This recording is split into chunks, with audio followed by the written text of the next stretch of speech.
Samantala, hindi sumipot sa pagdinig ng LTFRB ang may-ari ng Valisno Express. Kaugnay pa rin po yan sa kinasangkutang aksidente ng isa nilang bus na ikinasawi naman ng 4 na tao. May ulat on the spot si Lia Manialac del Castillo. Lia? Connie, pinagpapaliwanag ng LTFRB ang may-ari ng Valisno Express kung bakit hindi siya dapat ma-cite in contempt dahil sa hindi niya pagdalo sa pagdinig ngayon.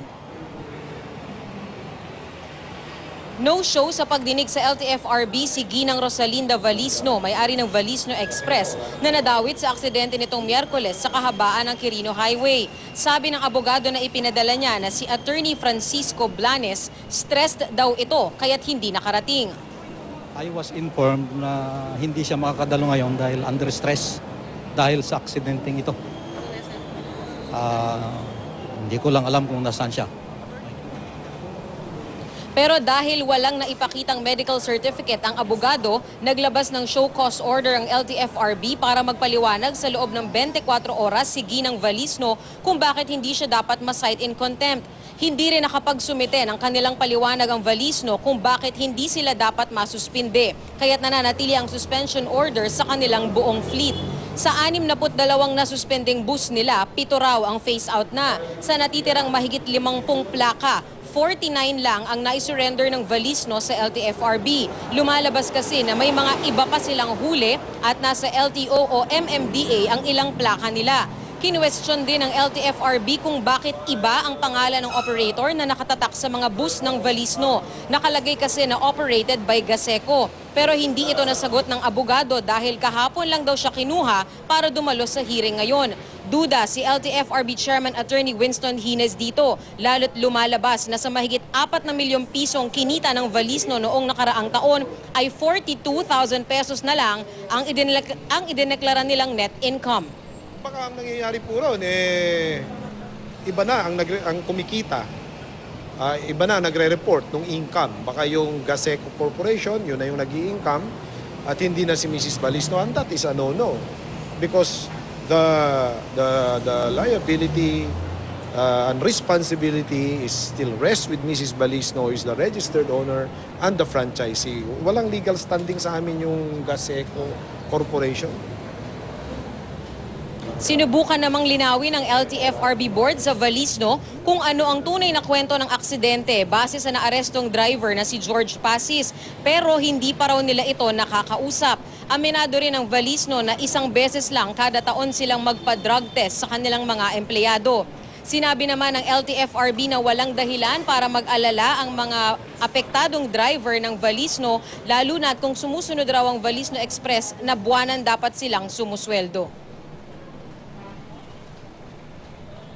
Ayon kay Chairman Hines, Connie, posible raw na maglabas sila ng desisyon kahit hindi pa tapos ang 30-day suspension at posible na maglabas na tuluyang ikansela ang prangkisa ng Valisno. Depende na rin sa mga hawak nilang ebidensya at impormasyon sa ngayon. Sa August 25 ay tinakda ang susunod naman na pagdinig kung saan inaasahang dadalo na ang may-ari ng Valisno Express. Connie. Yes, Lia, ang akin lang talagang concern, paano makakaapekto dahil napakaraming mga kumbaga pinagsinungaling doon sa papeles nitong Valisno. At maaring makaapekto nga ito sa pag-claim naman ng insurance. Sabi nga nung ilang mga nakausap natin, ano ba yung balita natin tungkol dyan? Kanina, merong isang dumalo na isa sa mga kamag-anak ng isa sa 4 na namatay at inassure naman ng Valisno Express na dumating rin yung executive secretary nitong may-ari na babayaran nila, covered ng kanilang insurance, yung expenses nung naging pagkamatay nitong mga nabiktima. Magbibigay daw sila ng 150,000 pesos. Pero chinecheck nga ng LTFRB yung talagang financial capability ng Valisno dahil bukod raw sa covered ng insurance, dapat daw ay meron ding sagutin o ibigay na pera ito mismong bus company, Connie. Yun na nga kaya lang meron na ba tayong balita kung may mga nakatanggap na ba? Kasi from the time ng accident ay parang wala pa tayong nababalitaan kung meron na bang tulong pinansyal talaga. Ay yung assistance kumbaga na hinihingi mula doon sa unang-una sa lahat, yung sinasabi nga na dapat yung mismong kumpanya magbigay rin bukod pa doon sa insurance.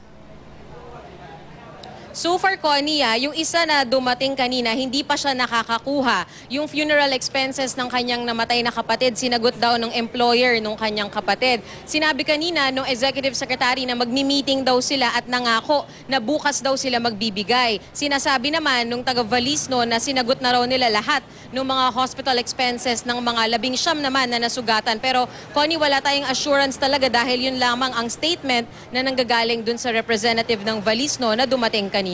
Dapat talaga bantayan yan kasi baka magpalit na naman yan ng kulay at pangalan lamang, Lia. Alam naman natin nangyayari yan kapag tuwing may naisasangkot na ganitong mga bus sa trahedya, hindi ba? Tama, Connie. Kaya naman talagang i-check daw at susuriin ng LTFRB itong mga sinumiteng dokumento. Lalo na itong isinumiteng mga financial statements dahil lumalabas na napakaliit din ng binayaran nilang buwis kumpara doon sa dapat na kinita nila noong nakaraang taon, Connie. Maraming salamat, Lia Manyalak del Castillo.